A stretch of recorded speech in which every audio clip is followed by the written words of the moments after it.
Voilà, donc Dieu vous bénisse. Vous êtes les bienvenus. Cette session de ce jour, je voudrais causer avec vous. Voilà, vraiment causer avec vous, échanger avec vous. Le souci du Saint-Esprit, c'est que vous sentez qu'il est proche de vous et que euh, euh, son souhait, son désir, c'est de vous aider, voilà, à répondre à vos préoccupations, à vos craintes, à vos peurs, vous libérer en fait. Voilà, donc j'aimerais euh, causer avec vous, voilà, causer avec vous euh, au sujet donc de certaines notions pour que vous puissiez bien comprendre ça. Vous puissiez bien comprendre. Vous puissiez vous-même euh, euh, exercer votre esprit critique, votre sens critique. Voilà, votre sens critique. Donc, aujourd'hui, dans cet élément-là, cette session, je vais m'adresser à votre intelligence. Je vais m'adresser à votre intelligence, cher ami. Je vais m'adresser à, à votre sens de logique, à votre sens logique, à votre bon sens, et puis à votre intelligence, voilà, à votre réflexion. Donc, pendant que je serai en train d'expliquer, il ne faut pas hésiter de réfléchir. Voilà. Parce que, tu vois, permets-moi de te tutoyer, hein, voilà, comme ça je suis plus à l'aise. Tu vois mon ami, ce que permets-moi d'adopter la méthode causerie, ça va mieux permettre de sortir vraiment la pensée de Dieu. Tu vois, ce qu'on comprend par nous-mêmes là, c'est plus important que ce qu'on nous impose, ce qu'on a compris par nous-mêmes. Quand quelqu'un nous explique quelque chose là, et puis on écoute, pendant qu'on l'écoute, on réfléchit. Et puis, tu vois, on arrive à nous-mêmes à la déduction. Et puis, on a compris nous-mêmes. En ce moment, ce n'est plus parce qu'il nous a parlé, mais c'est parce que nous-mêmes, on a compris. Voilà, quand quelque chose sort de nos entrailles, vous voyez, euh, euh, on se sent concerné, tu vois. Et c'est pour cela que on est tous pères de famille, hein, et tous on a des enfants. Mais on est plus attaché à nos enfants qui sont sortis de nos ventres que les enfants d'autrui. Tu vois, non? C'est la même chose. C'est la même chose. C'est pour ça que euh, faut pas croire d'office parce que c'est écrit ou bien parce qu'on t'a parlé. Tu vois, c'est pas bon. Ça, il y a un danger dedans, mon ami. Si tu crois d'office parce que c'est écrit ou parce on t'a parlé, il y a un problème. Parce que tu vas voir que quand il va arriver des épreuves, des difficultés, des problèmes, tu vois, comme ce n'est pas toi qui as compris, puis ce n'est pas sorti de tes entrailles, tu n'as pas fait l'expérience, tu vois, non? Alors, il va arriver le moment où tu vas vouloir faire l'expérience par toi-même. Finalement, tu vas non, remettre en cause. Tu vas remettre en cause. Tu serais toujours dans la recherche de solutions. Parce que tu n'as pas compris, donc tu n'es pas satisfait. Parce que ce n'est pas sorti par de ton ventre et tu n'as pas fait l'expérience. Tu vois, tu n'as pas fait l'expérience. Tu vois, tu n'as pas fait l'expérience. Donc, et c'est pour ça que euh, moi, je suis libre avec le Seigneur. Je n'hésite pas à, à remettre en cause les choses. Voilà, je ne dis pas que comme c'est Dieu là, j'accepte bêtement. Non, non, non. Moi, j'aime beaucoup l'expérience. Voilà, ce que j'ai expérimenté. Est-ce que ça, ce qu'on me dit là, est-ce que je l'ai expérimenté, je l'ai testé, est-ce que c'est vrai? Je préfère fonctionner comme ça. Tu vois, donc c'est comme ça que je fonctionne. Et je t'encourage à aussi fonctionner comme ça. Donc, il faut écouter. Voilà. Soit tu vas à l'expérience, voilà, à l'expérimentation, tu exerces ton sens critique, ta réflexion personnelle. Ça te permet de gagner du temps, hein, mon ami. Ça, cette façon de faire là, ça gagne du temps. Ça gagne du temps parce que dès l'instant que tu as compris que tu t'as approprié, que tu as fait l'expérience et ça sort de toi, c'est fini. Tu ne remets plus en cause. Parce qu'on ne remet pas en cause ce qui est sorti de nous. Voilà. Mais on va forcément, il se peut qu'on remette en cause ce qui sort de quelqu'un d'autre. Voilà. C'est pour ça qu'il y a les guerres des religions. Hein. Voilà, parce que ce n'est pas nos croyances, c'est les croyances de quelqu'un d'autre. Donc on va remettre ça en cause. Mais quand nous-mêmes, nos propres, si c'est pour nous-mêmes, on ne met pas en cause. C'est pourquoi chacun défend sa religion, chacun défend sa pratique. Donc, moi, je te conseille, être en Christ ne veut pas dire qu'il ne faut pas avoir un esprit critique. Hein. Voilà, on t'explique, c'est vrai, même c'est écrit, c'est vrai. Pierre, Jacques, Paul ont dit, c'est vrai. Mais il faut expérimenter, il faut pratiquer. Deuxième chose, si tu n'as pas expérimenté, pas pratiqué, il faut exercer ton sens critique, il faut réfléchir pendant qu'on te parle, et puis permettre qu'on parle à ta réflexion, à ton intelligence, il ne faut pas être fermé, et puis, tu vois, comme ça, la lumière va venir de toi-même. Voilà, ce ne sera pas parce qu'on t'a dit, mais c'est parce que tu as compris et parce que tu sais que c'est vrai. Alors, dans cet élément-là, euh, euh, je vais te parler d'un livre. Mon but, ce n'est pas te pousser à l'acheter. D'ailleurs, je donne un conseil. Si tu veux l'acheter, je te conseille d'attendre après les fêtes. Voilà, parce que le mois de janvier, comme je t'ai dit, est difficile. Voilà, il faut penser à faire un peu d'économie, garder un peu d'argent. Il faut garder l'argent, il faut veiller à ce que les factures, généralement en janvier, les factures là, viennent de deux. Je ne sais pas pourquoi. Voilà, il y a beaucoup de charges. Donc, il faut mettre l'argent de côté pour le loyer, mettre l'argent de côté pour les factures d'eau courant, hein, la nourriture, hein, l'entretien de tes enfants. Voilà. Tout ce qui peut gérer le mois. Voilà, c'est un conseil que je te donne. Donc, le livre, là, il est là, mais il ne fuit pas. Quand je vais commencer à expliquer, tu seras poussé pour dire, ah, il est intéressant, je veux, je veux. Tu vois, non? Moi, je te conseille d'attendre. Il faut attendre. Tu vois, non? Il faut attendre. Il faut attendre. Tu peux acheter ça si tu veux en février même. Voilà, février, tu peux acheter. Maintenant, si tu vois que tu as pu mettre de l'argent suffisamment de côté et que tu as un surplus, là, je ne m'oppose pas à ce que tu achètes. Hein. Mais je parle de toi que c'est un peu serré, serré, serré là. Hein, au lieu de peut-être payer le livre là, c'est mieux que l'argent là, tu mets ça de côté, ça va t'aider à payer facture de courant et l'eau. Moi, c'est un conseil que je te donne. Voilà, un conseil que je te donne. Parce que Dieu ne nous demande pas de nous mettre en danger pour lui. Voilà. Il veut voir notre fond, il veut voir si on l'aime, il veut voir si on est porté sur lui, c'est tout. C'est comme un enfant. Voilà. Mais il ne nous demande pas de nous mettre vraiment en insécurité, en danger pour lui. Tu comprends? Il veut plutôt que l'on soit à l'aise, on soit épanoui, on soit heureux. Tu comprends? Et puis tu as des responsabilités, donc c'est un conseil. Et puis on est ensemble, le livre ne fuit pas. Mais je vais quand même t'expliquer. Euh, je me dis que ça va aider à contribuer à ta liberté. Voilà, ça va contribuer vraiment à ta liberté. Alors, le titre, c'est vous connaîtrez la vérité et la vérité vous affranchira. Bon, dessus les mi-évangélistes, c'est dit Patrice, hein, c'est un moment donné où je ne savais pas trop bien. J'oscillais, je me dis, ah, je suis évangéliste, je suis prophète. En réalité, je suis prophète évangéliste. Prophète évangéliste. Voilà, je suis prophète à tendance évangéliste. C'est pourquoi moi, je ne me mets pas dans les quatre murs, mais je vais de lieu en lieu. Voilà, c'est le côté évangéliste. Mais je suis prophète. Voilà, je suis un prophète, je suis un enseignant, je suis un docteur de la parole, la révélation. Voilà. Donc, à l'époque, je ne savais pas qu'il y avait prophète évangéliste, ça existait. Prophète enseignant, ça existait. Voyez-vous. Prophète docteur, ça existait.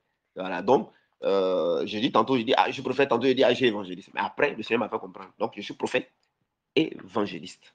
Voilà. Mais, alors, on va dire, je suis prophète. Seulement la tendance. Donc, ne sois pas choqué pour dire, ah, il a mis ici évangéliste, hein, et puis après, il dit les prophètes. Non, non, non, non, non. C'est possible, ça existe. OK? Maintenant, alors, vous connaîtrez la vérité vous affranchira. C'est tiré de, on va dire, Jean 8, 32, et puis ensuite 36. Si le Fils vous affranchit, vous serez réellement libre. Donc, vous connaîtrez la vérité. Alors, je veux qu'on échange ensemble, toi et moi, sur le vrai sens des Écritures. Hein? Voilà, le vrai sens des Écritures qui a été malheureusement, volontairement ou involontairement, je ne sais pas, mais déformé.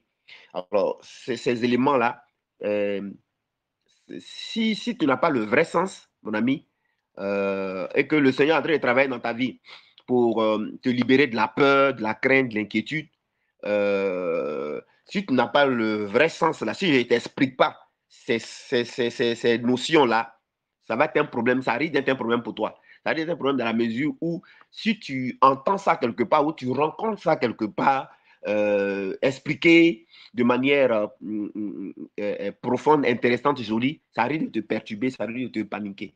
Tu comprends? Voilà. Mais avec l'explication que tu vas avoir, ça va te protéger.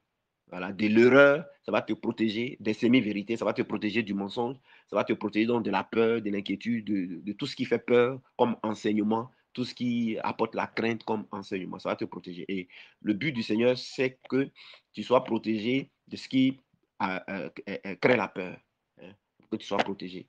Ça va donc t'aider toi-même de plus en plus à être épanoui et puis aussi à aider d'autres personnes. Voilà. Tu vas voir que, cher ami, ce sont les éléments sur lesquels généralement on s'appuie.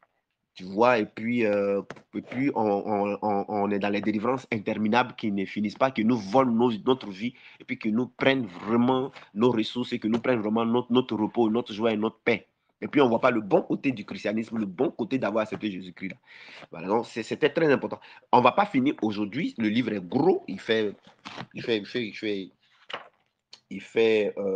240 pages, il est gros. On va le faire aujourd'hui. On va le faire lundi et puis on va le faire peut-être mercredi jusqu'à ce qu'on finisse. Quand on va finir ça, et puis on va lancer ce que je vous ai dit là. Voilà, ok. Ce que je vous ai dit qui va donner lieu plus tard à une application. Alors, le premier élément, on a 1 Jean 5.4. 1 Jean 5.4. 1 Jean 5.4, je lis. Je vais lire le verset et je vais lire le vrai sens. Je vais vous donner le vrai sens. Tout ce que je vais dire là sera en relation avec le sacrifice de Jésus-Christ. Ça va être forcément en relation avec ce que Jésus a fait. Tout ce que je vais dire là, ça va être en relation avec ce que Jésus a fait. Alors, à ce moment-là, c'est la bonne interprétation, c'est la bonne compréhension. Voilà. Les apôtres ont parlé de ce que Jésus a fait, de Christ, son sacrifice. Les prophètes de l'Ancien Testament, eux aussi ont annoncé le sacrifice de Jésus-Christ.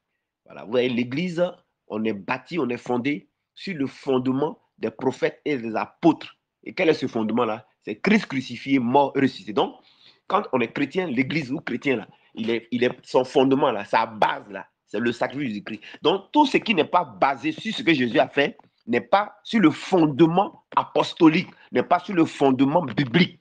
Voilà, donc, à ce moment-là, il y a risque d'être ballotté et de ne jamais sortir de la peur, de la crainte.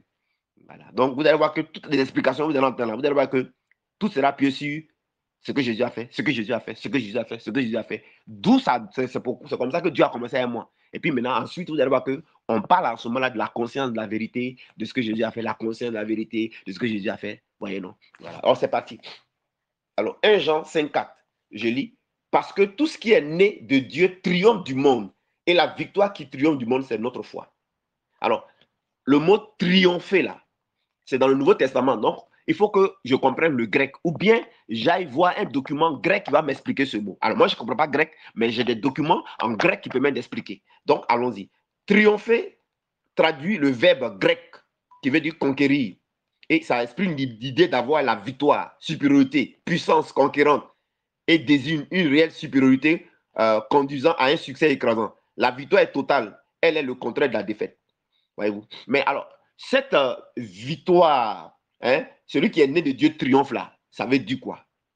On dit que c'est quelqu'un qui est uni à Christ. Grâce à leur union avec Christ, que les croyants ont pas à sa victoire sur le monde. Voilà. Mais c'est quoi être? Alors, le verbe grec suggère une victoire permanente sur le monde. Le monde désire le système satanique. Bon, alors, tout ça, c'est long.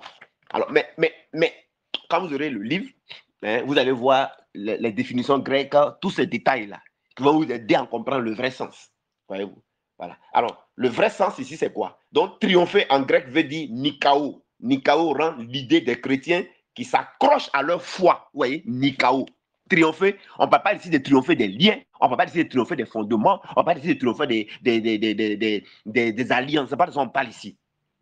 Si tu ne comprends pas que triompher veut dire nikao, tu vas croire que triompher, on parle de triompher des liens, des fondements, machin, des sorciers. C'est pas de ça qu'on parle. On parle de notre foi qui triomphe.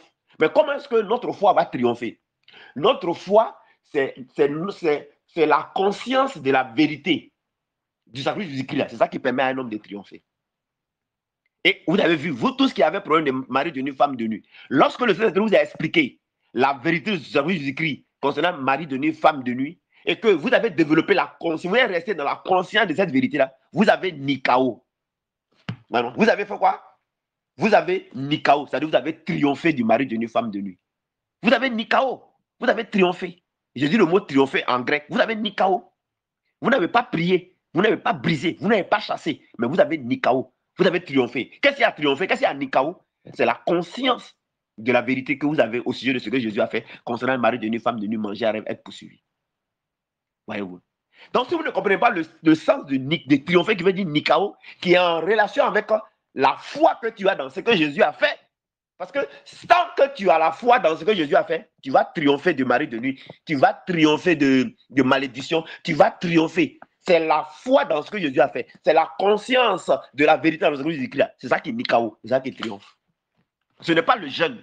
Ce n'est pas la prière. Demandez à Mme Yeri, elle est là. Elle a jeûné quand elle est fatiguée. Elle avait combattu, elle a tout fait. Elle avait après sa chambre de prière. Demandez-lui. Mais quand elle a compris, qu'elle s'est mise à dresser la table, elle a dormi dans la conscience de cette vérité-là. Elle a Nikao.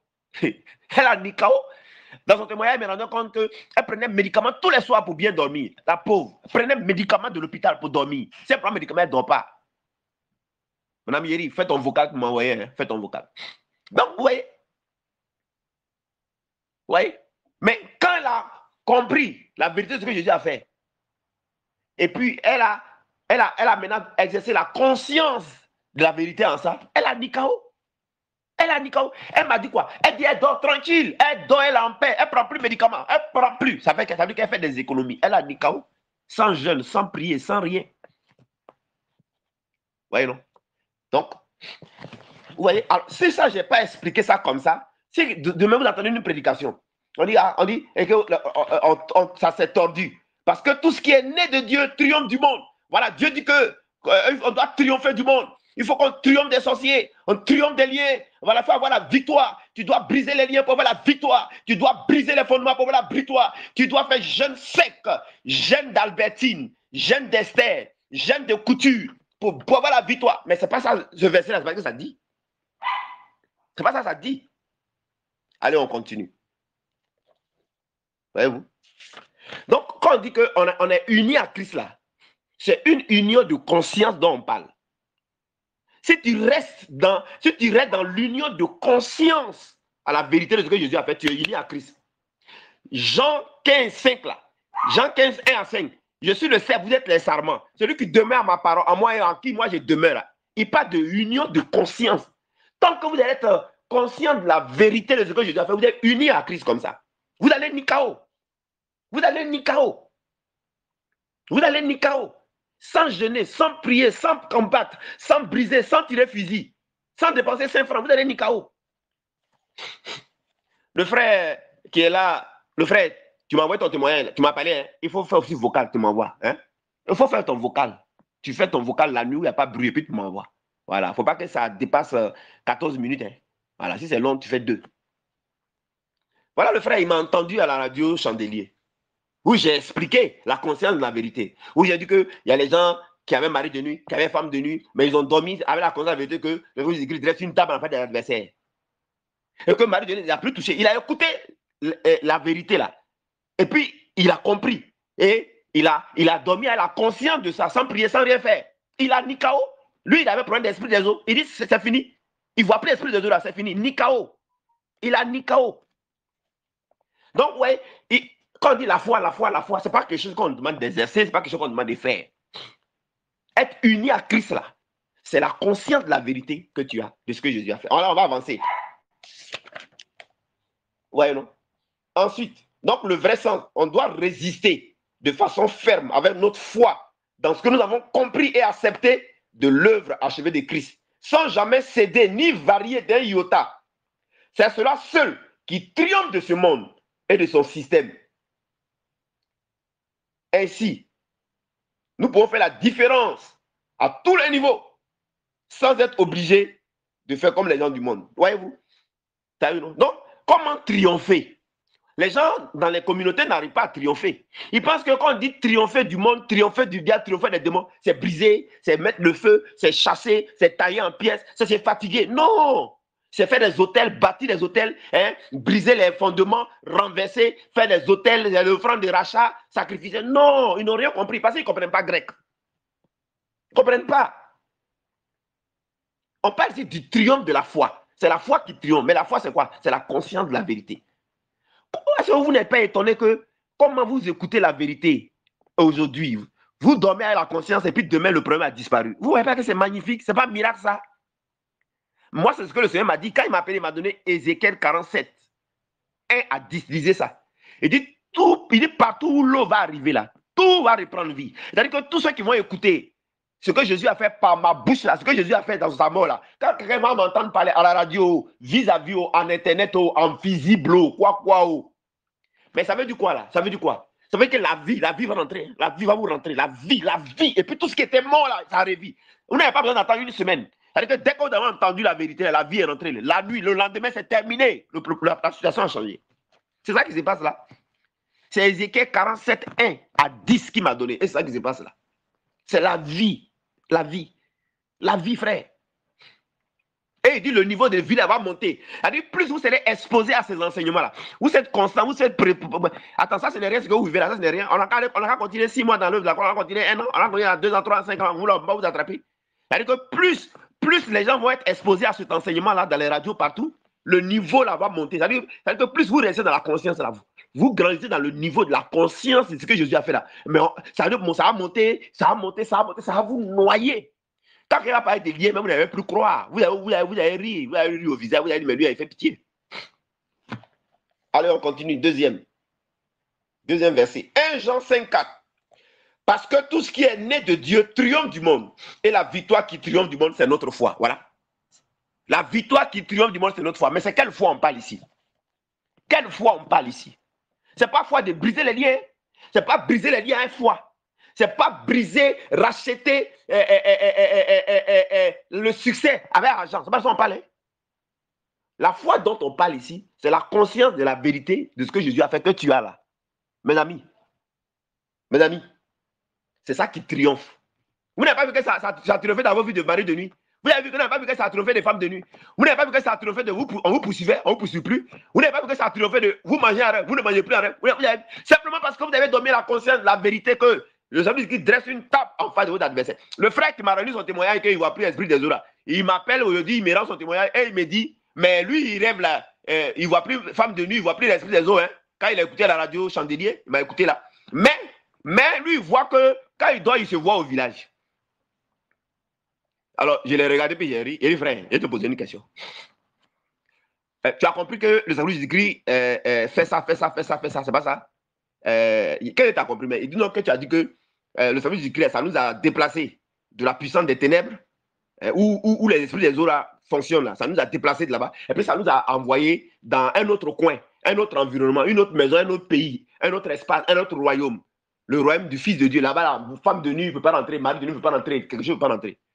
Je lui ai dit, ah, donc c'est ce que tu as compris. Il dit oui. Il dit, donc c'est sur ça que tu as mis ta conscience, tu as dormi, non, sans prier. Il dit, et puis mari de nuit, ou bien une femme de nuit, t'as prié, les autres t'as dormi. Il dit oui. Il dit, ok. Maintenant, tu me demandes quoi? Tu dis que tu te vois en rêve. Ah, toi aussi. Je vais appeler Mme Yeri, elle va te parler. Hein, parce que c'est comment tu veux faire. J'ai dit, oh, attends. Toi, tu as écouté quelque chose.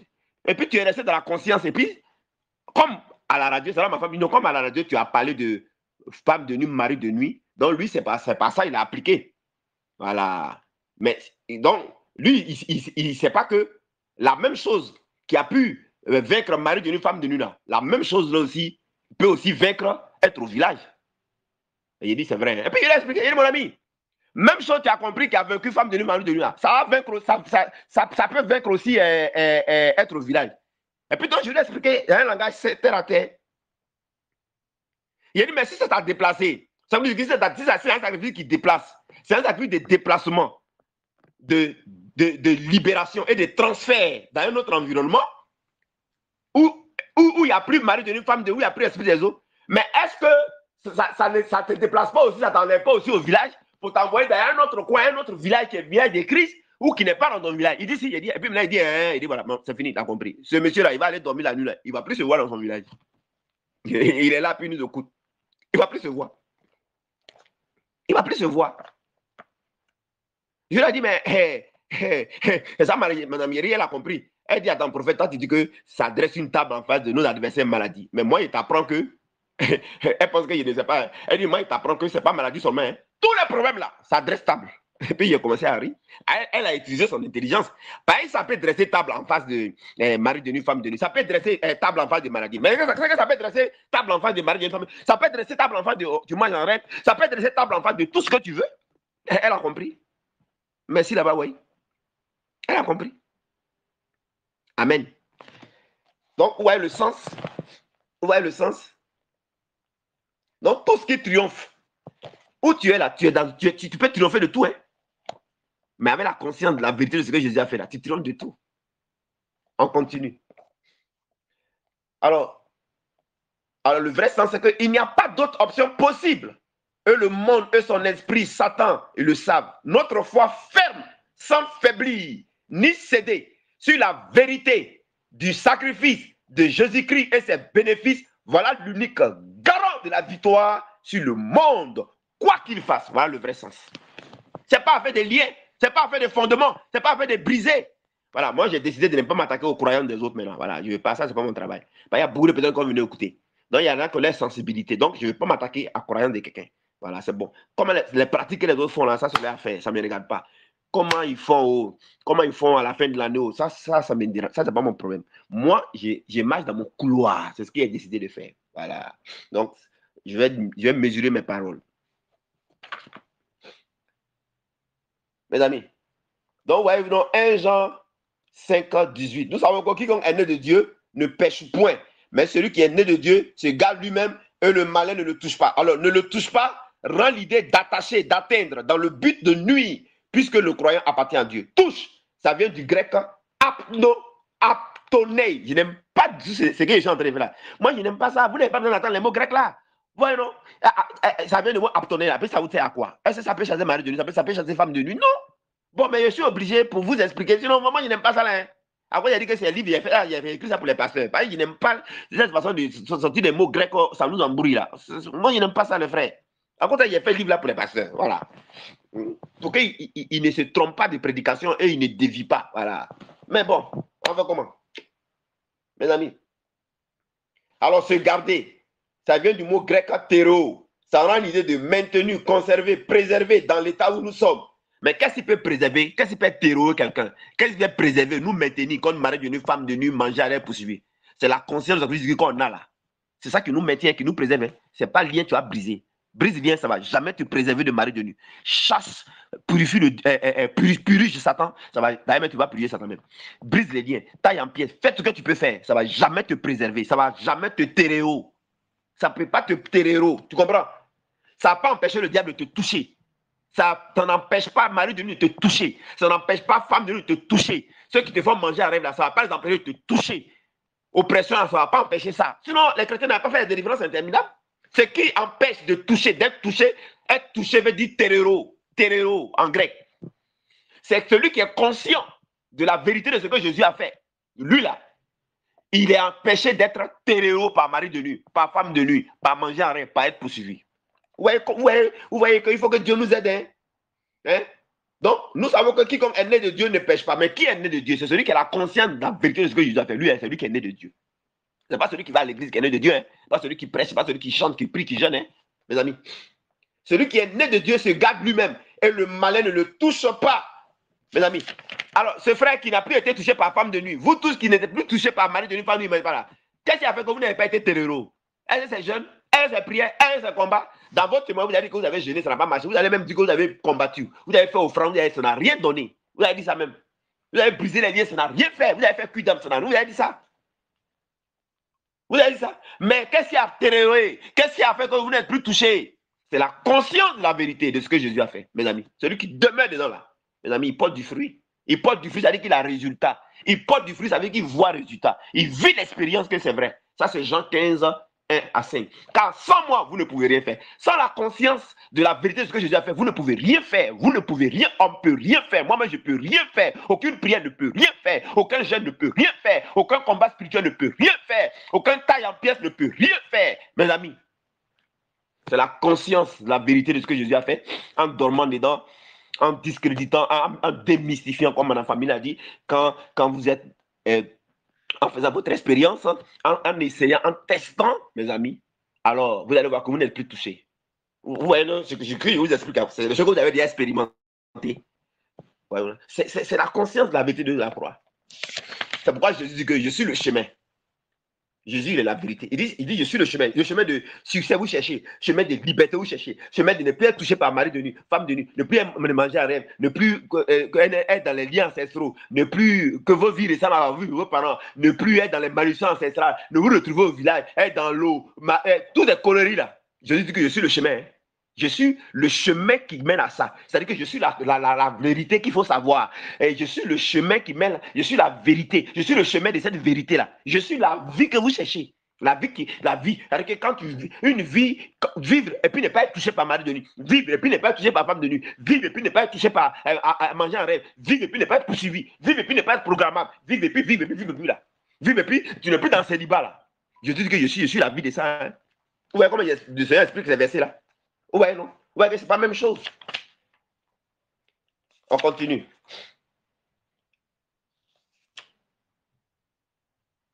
On continue.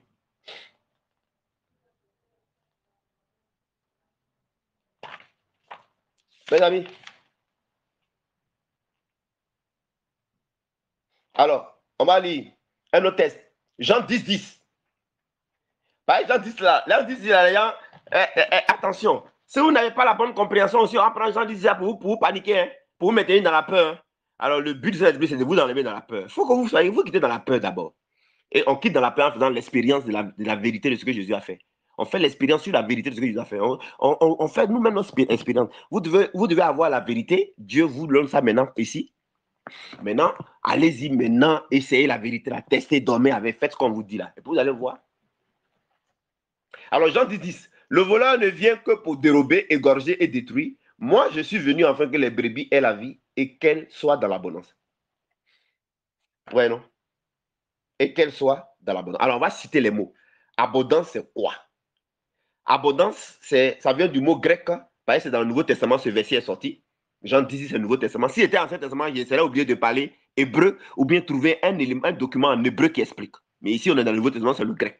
Alors, on va voir les Grecs. Messieurs les Grecs, expliquez-nous. Abondance, ça veut dire quoi? Alors, le grec nous explique que abondance, ça signifie périzos. Abondance, périzos. Alors, abondance, périzos dans le sens de au-delà. Ça rend l'idée d'excès. Donc, quand on dit Dieu pas d'abondance, il parle de au-delà de la mesure. Il parle de l'excès. Au-delà de plus que nécessaire, suprêmement, beaucoup, plus que tout, supérieur, extraordinaire. Tout ça, c'est abondance là, hein? C'est périzos là, j'explique comme ça. Hein? Sans pareil, rare, prééminent, supériorité, avantage éminent, remarquable, excellent, ajouté, extraordinaire, fortement. Alors, la question c'est quoi? Jésus dit que c'est comme ça que notre vie doit être. Maintenant, on a qu'à réfléchir nos vies là. Est-ce que, écoutez, en termes de finances là, est-ce qu'on est dans tous les mots qu'il y a cités là? En termes de finances, en termes de joie au foyer, en termes de bonheur conjugal, nos femmes là, elles sont épanouies même. Est-ce que les hommes là, ils sont épanouis même? Est-ce que nos enfants là sont épanouis même? Et dans nos activités, dans nos finances, dans nos vies, dans nos santé là, est-ce qu'on est dans vie abondante? Est-ce qu'on est dans périzos? Est-ce qu'on est dans périzos, mes amis? Est-ce qu'on est dans périzos? Est-ce qu'on est dans périzos? Est-ce qu'on est dans une vie, on a plus que le nécessaire? Est-ce qu'on est dans une vie de suprêmement, beaucoup, plus que tout? On est dans une abondance dans le sens de supérieur, abondance dans le sens de extraordinaire, sans pareil, rare, prééminent, supériorité, avantage, éminent, remarquable, excellent, ajouté, extraordinaire, fortement. Est-ce que c'est une vie comme ça? Non? Non? Ou est-ce que c'est dans les limites? Mais qu'est-ce qui entretient ces limites et puis on n'est pas dans la vie abondante qu'on a expliqué là? Hein? Mais c'est les peurs qui sont dans les hommes, les craintes, les croyances limitantes. Les croyances limitantes. Parce que quand tu es dans croyance limitante, tu ne peux jamais vivre une vie abondante. Parce que la vie abondante, là, ça demande que tu manifestes ton identité. Tu vois, non, ta vie, tes actes, tes activités doivent montrer et refléter le rang que tu as en Christ. Ton niveau de vie doit refléter ton identité en Christ. Je vous ai dit qu'il n'y a pas un roi. Il n'y a pas un roi qui est. Donc, il y a un seigneur sans possession. Sans possession. Sans bien. Sans richesse. En abondance, les rois, là, les biens. Les rois, ils ont plein. Les rois, c'était les possesseurs. Ils sont propriétaires des terres, propriétaires des vies, propriétaires des âmes, propriétaires des lieux. Voilà, on dit le duche de tant, la duchesse en Angleterre, la duchesse de Roquefort, le duc de Mogonokomperi, voilà, le duc de Mogononomperi, voilà, c'est trop joli à voir, là, non, le duc, la duchesse, ouais, ils sont propriétaires des terres, les gens travaillent pour eux. La vie en abondance de Christ, on a défini là. Normalement, les gens doivent travailler pour nous. Les gens devaient travailler pour nous. Mais Comment les gens vont travailler pour nous si nos têtes là est dans peur des liens, peur des fondements, peur, crainte. Donc, à besoin de vivre, les gens vivotent. Oui. Alors que quand on définit la vie abondante qu'il y a, on dit, attends, on dit suprêmement au-delà, plus que le nécessaire. Ça veut dire que, excusez-moi, ça frise le gaspillage. Notre abondance là, ça devait être dans une abondance de gaspillage. Ah, mais le gars, il mange un par jour. Est-ce que lui-même, il va approcher le gaspillage là où? Son argent ne suffit pas, il va approcher le gaspillage où? Il va approcher le gaspillage où? Quand vous regardez Dieu, ce qu'il crée là, papillon là, il pourrait faire une seule espèce de papillon. Mais moi, je vois les papillons là, il y a beaucoup de papillons. Ah, Dieu, il fait plusieurs espèces. Et il y a les fleurs. Regarde les couleurs des fleurs. Vous avez toutes sortes de couleurs. Il n'y a pas quelqu'un qui est fort dans l'harmonie que Dieu. Plusieurs sortes de fleurs. Vous ne pouvez pas dénombrer le nombre de couleurs de fleurs qui existent. Tout ce que Dieu a fait ça là, il a fait ça en gaspillage. Les arbres là, il a créé les arbres, gaspillage. Quand il donne plus aussi, c'est gaspillage. Les herbes aussi, gaspillage. Quand il y a un mauvais herbe dedans. Ouais, non, les semences, c'est un gaspillage. Hein? Même spermatozoïde là, un seul, c'est nécessaire pour qu'un enfant vienne. Hein? Mais quand l'homme libère son sperme là, il y a 250 millions, ouais, 250 000 spermatozoïdes. Attends, gaspillage, il y a un seul qui rentre, tout le monde il meurt. Après la gaspillage. Mais c'est ça l'abondance, c'est ça un roi, c'est ça le duc, la duchesse. Mes amis, alors pourquoi le chrétien ne travaille-t-il pas pour améliorer sa condition de vie et il se contente de la précarité? Mais parce que le diable dérobe. Il laisse le diable dérober. Mais le diable qui dérobe là, c'est qui? J'explique. Hein? Le voleur ne vient que pour dérober. J'explique maintenant dérober. Il a expliqué. Moi, Jésus, je suis venu pour que les brebis soient dans l'abondance. Il a expliqué abondance. Abondance, ça commence d'abord par l'état d'esprit. Abondance commence d'abord par le renouvellement de ton intelligence. Abondance, c'est fonction de comment tu penses, comment tu te vois, comment tu te vois. Ça dépend, c'est lié à la conscience de la vérité que tu as de Jésus-Christ. C'est ça qui donne l'abondance. Si tu n'es pas libre complètement dans ta tête, tu ne peux pas être abondant. Je suis désolé. Alors maintenant, je vais expliquer dérober. Dérober, on va demander au grec. Dérober vient du mot grec qui dit klepto. Klepto veut dire commettre un vol, emporter, sans permission, en insu, c'est-à-dire en secret. C'est ce que le diable fait. Mais qu'est-ce qui emporte sans permission ton abondance? Ta vie de suprêmement au-delà, au-dessus là. De seigneur, de prince, de possesseur, de propriétaire, d'héritier, de co-héritier. Qu'est-ce qui emporte ça? C'est la conscience du mensonge que tu as. C'est la conscience de la peur que tu as. C'est les croyances limitantes là. Tu ne vois pas que c'est dans les croyances limitantes là que tu mets ton argent. Tu donnes ton argent pour briser les liens. Ton argent pour restaurer les fondements. Ton argent pour bâtir hôtel. Ton argent pour offrande sacrificielle. Mais attends, mon ami. Donc, ça veut dire que tes croyances limitantes, c'est ça qui est dérobé, c'est ça qui est klepto. C'est ça qui commet un vol sur ta vie. C'est ça qui emporte sans permission, à l'insu, et puis en secret, c'est ça qui te vole.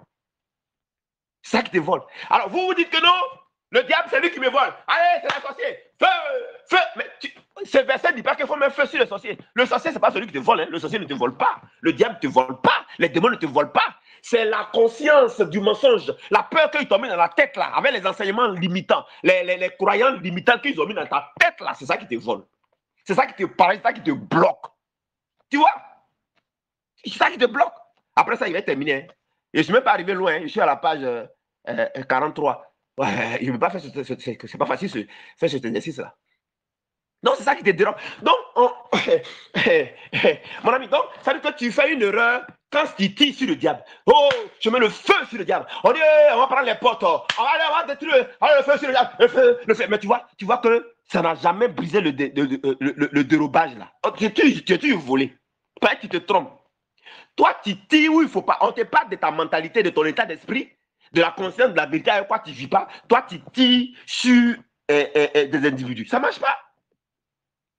Ça ne marche pas, c'est quoi? Sinon, quand quelque chose est vrai, là, ça marche. Vous ne voyez pas que quand Dieu vous parle à la radio, Dieu vous parle ici, là, on t'a parlé aujourd'hui, tu as compris la vérité, comme Mme Yeri et vous tous, tu dois être ça, matin, tu as un résultat. C'est parce que c'est vrai. C'est parce que c'est vrai. Parce que c'est vrai. Parce que c'est vrai.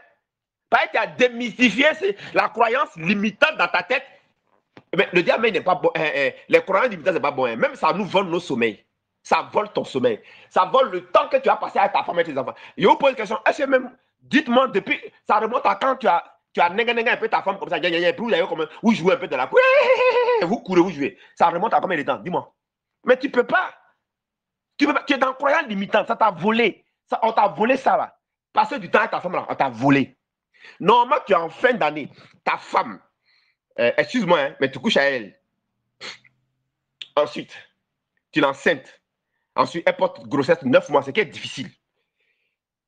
Elle se laisse supporter. Ensuite, elle prépare. Ensuite, elle fait les toilettes à la maison. Elle met de l'ordre à la maison, du moins. Ensuite, elle éduque les enfants. Ensuite, quand tu dors la nuit, elle réfléchit au menu, qu'est-ce qu'il faut faire de la journée, elle ne dort même pas. Normalement, quand une année passe comme ça, là, je vous dis, hein, normalement, tu dois enlever la et puis tu donnes à ta femme. Tu la surprends un cadeau. Tu dis, chérie, ça c'est pour toi. Elle dit, c'est pourquoi? Tu dis, c'est pour toi. C'est ça, c'est juste. C'est ça qui est juste. Moi, je vous pose une question. Nous, les chrétiens, là, quand les femmes viennent, elles laissent leur papa, leur maman, leurs rêves, leur ambition, leur vie qu'elles avaient, et puis elles viennent s'associer à nous, se lier à nous, hein, et puis pour nous suivre, pour lier leur avenir à nous, là. Que je vous pose une question. Qu'est-ce qu'elles gagnent en retour? Si ce n'est pas sexe, c'est sexe qu'elles gagnent, non? Qu'est-ce qu'elles gagnent en retour? Si ce n'est pas leur faire enfant. Qu'est-ce qu'elle gagne en retour si elle n'est pas les laisser dans la solitude de la maison? Qu'est-ce qu'elle gagne en retour? Est-ce qu'elles sont épanouies? On a qu'à prendre leurs photos. Quand elles étaient jeunes, elles ne nous ont pas rencontrés, elles ne nous ont pas mariés. Leurs photos.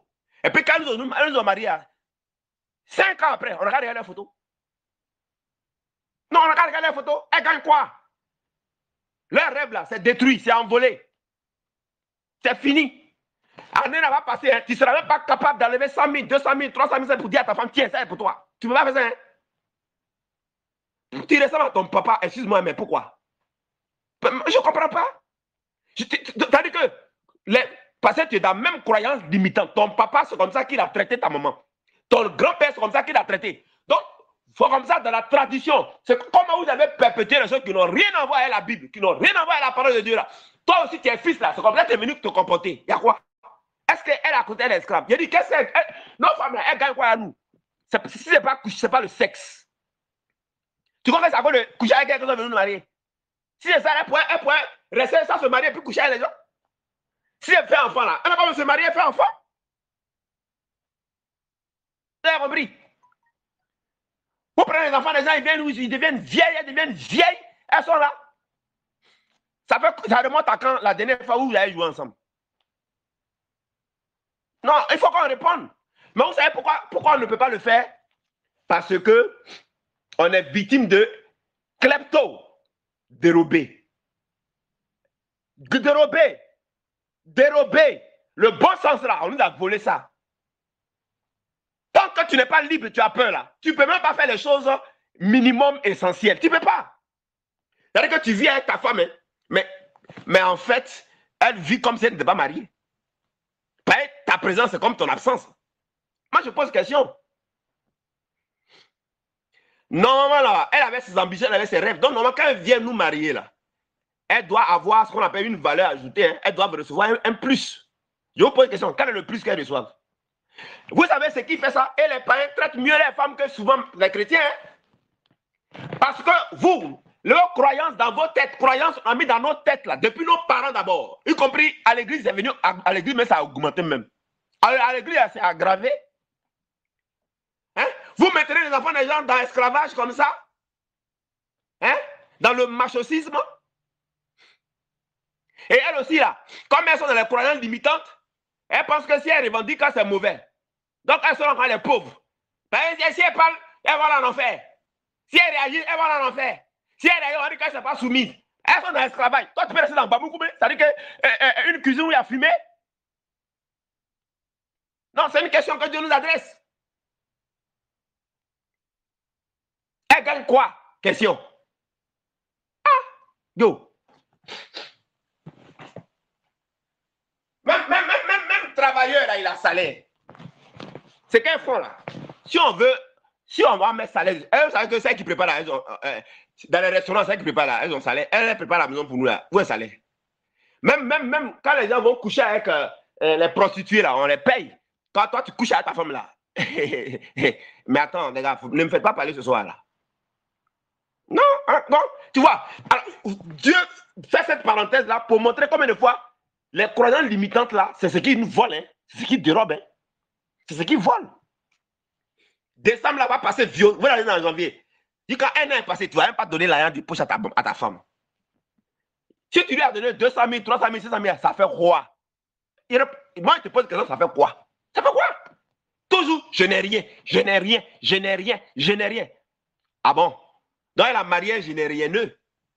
Une des choses que la femme demande, c'est la sécurité. Donc, toi, tu peux pas lui assurer la sécurité. Elle fait quoi avec toi, alors? Elle fait quoi avec toi? Moi-même, les femmes, là, je ne vous comprends même pas. C'est vous-même qui faites ça la même. Oh, bon, on va continuer. Donc, dérober.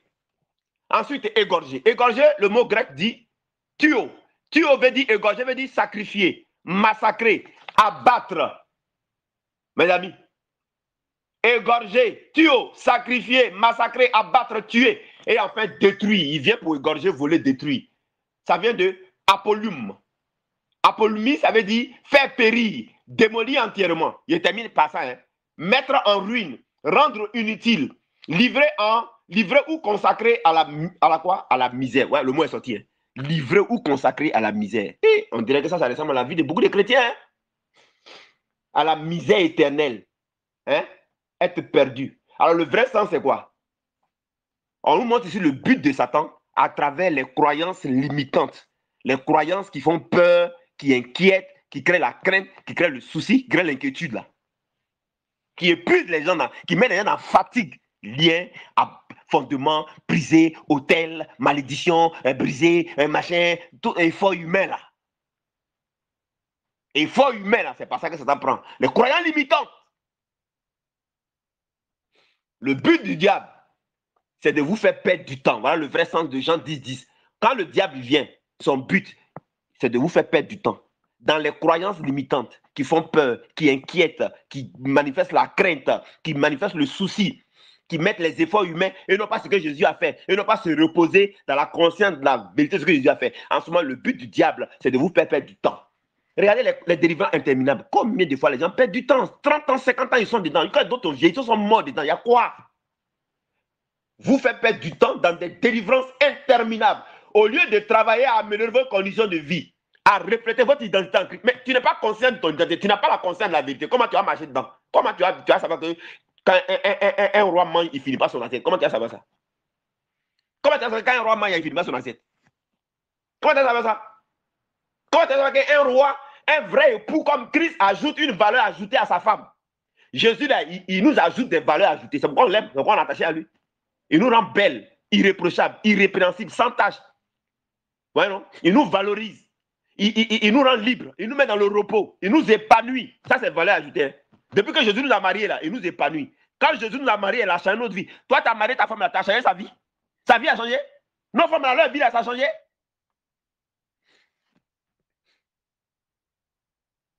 Mes amis. Mes amis. Alors, comment est-ce que le diable, par les croyances limitantes, vole, détruit, dérobe? Comment? En vous exposant aux faux enseignements. En vous exposant aux faux enseignements qui créent la peur, l'inquiétude. Voilà, voilà. Il ne veut même pas que vous démystifiez, il ne veut même pas que vous dormez avec la conscience de ce que Jésus a fait. Il ne veut même pas que vous allez dans les messages de ce que Jésus a fait. Il ne veut pas ça. Il veut que vous soyez dans la peur, dans la crainte, dans l'inquiétude. On appelle ça les faux enseignements. Mes amis, les enseignements contraires à ce que Jésus a fait. Si la foi de quelqu'un n'est pas ferme dans l'œuvre achevée de Christ là, mon ami, elle ne va jamais vivre une vie complète. Je m'arrête là. Hein. Une vie complète et satisfaisante. C'est le vrai sens que j'explique là. Hein. Mes amis, libérés dans notre tête et avec une mentalité des gagnants, des gagneurs, nous serons forcément des travailleurs efficaces. Quand quelqu'un est libéré de la peur, là, quand il fait lui-même l'expérience de la conscience de la vérité de ce que Jésus a fait dans tous les domaines de sa vie, là, tu vas voir que le premier élément, il va être un travailleur efficace.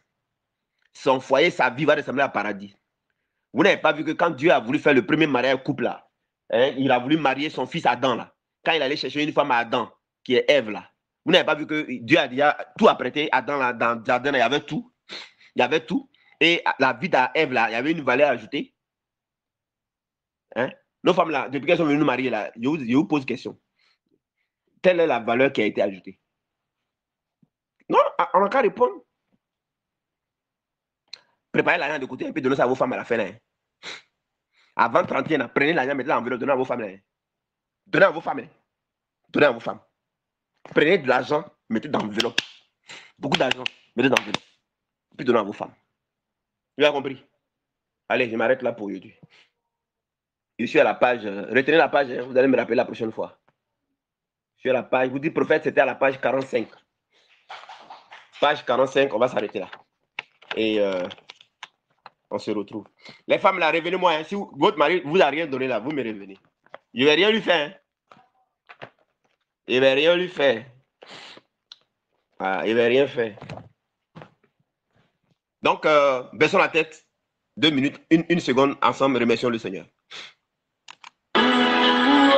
La conscience de la vérité. Donc, voilà, le livre, c'est vous connaîtrez la vérité et la vérité vous affranchira. Alors, tu sais que toi, tes moyens sont limités, il ne faut pas te mettre en danger. Voilà, parce que ça aussi, il va détruire cet enseignement bizarre. Il ne faut pas te mettre en danger. Tu comprends? Il ne faut pas te mettre en danger. Il faut t'occuper de ta femme, tes enfants, voilà, et puis mettre de côté pour le courant et l'eau. Quand février arrive, là, tu m'appelles et puis tu as payé le livre. Tu as compris, non? Maintenant, si toi, tu peux, tu appelles le secrétariat pour avoir le livre. Mais on va continuer à le plucher au fur et à mesure jusqu'à ce que je termine avec le livre. Et puis maintenant, je fasse ce que je vous ai dit là. J'entends donc vos témoignages audio. Vous tous qui êtes ici là, vos témoignages audio. Faites ça la nuit, là, il n'y a pas de bruit. Voilà, ne dépassez pas 14 minutes. Voilà, si c'est beaucoup de témoignages, vous faites plusieurs vocaux, hein, sur WhatsApp, vocal, et puis vous m'envoyez. Voilà le problème que j'avais, c'est comme ça vous dites le modèle. Quel est le problème que vous aviez? Qu'est-ce que vous avez fait pour vous en sortir? Ça n'a pas marché. Et puis, qu'est-ce que vous avez écouté comme message que j'ai prêché? Et qu'est-ce que vous avez fait? Et qu'est-ce qui s'est passé? C'est pas compliqué. Pas compliqué. Et vous rendez à la fin, gloire au Seigneur. Ne me rendez pas, moi, c'est pas moi, hein. Moi, je suis un canal.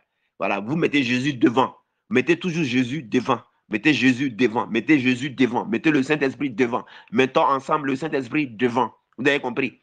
Voilà, donc je vous attends. Merci. Dieu vous bénisse. Prenez soin de vous, de vos femmes, de vos enfants. Et puis, il est temps que vous commenciez à bien vivre. Alors, le Seigneur est en train de travailler pour vous enlever dans la peur et les croyances limitantes. Allez, ciao. Au revoir.